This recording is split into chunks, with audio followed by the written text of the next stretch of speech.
Deputy superintendent of jails ఇది specifically for men.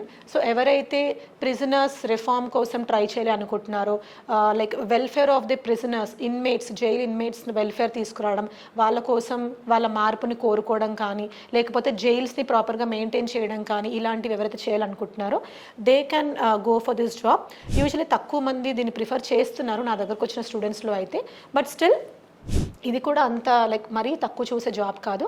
It depends on the personal choice of the student, where prison operations అన్ని manage చేయడంలో వాళ్ళు నేను చేయగలుగుతాను అనుకుంటే they can take up this job. ఒకటి ఏంటంటే కొన్ని జాబ్స్కి మీకు ఏజ్ లిమిట్ కూడా ఉంది, అండ్ 35 ఏజ్ లిమిట్ వరకు కూడా కొన్ని జాబ్స్ ఉన్నాయి. అవి కూడా కొంచెం చూసుకోండి, బట్ అవి కొంచెం రేరే.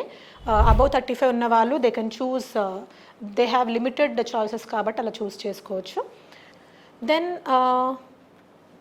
రిహాబిలిటేషన్ ఆఫ్ ఇన్మేట్స్ నేను ఇందాక చెప్పినట్టు అలా కూడా తీసుకోవచ్చు. And don't think about the pay scale.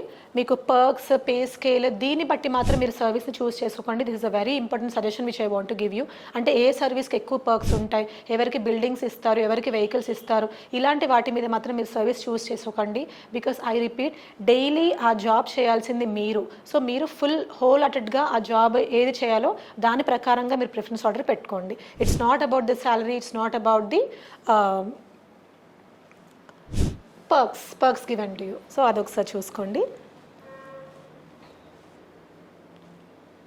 Emergency crisis response management ఇదంతా కూడా ఉంటుంది. And jail operation, security, specially like ఎవరు జైలు నుంచి పారిపోకుండా ఎలాంటి స్ట్రింజెంట్ మెజర్స్ తీసుకోవాలి, అది కూడా that's part of the jail deputy superintendent.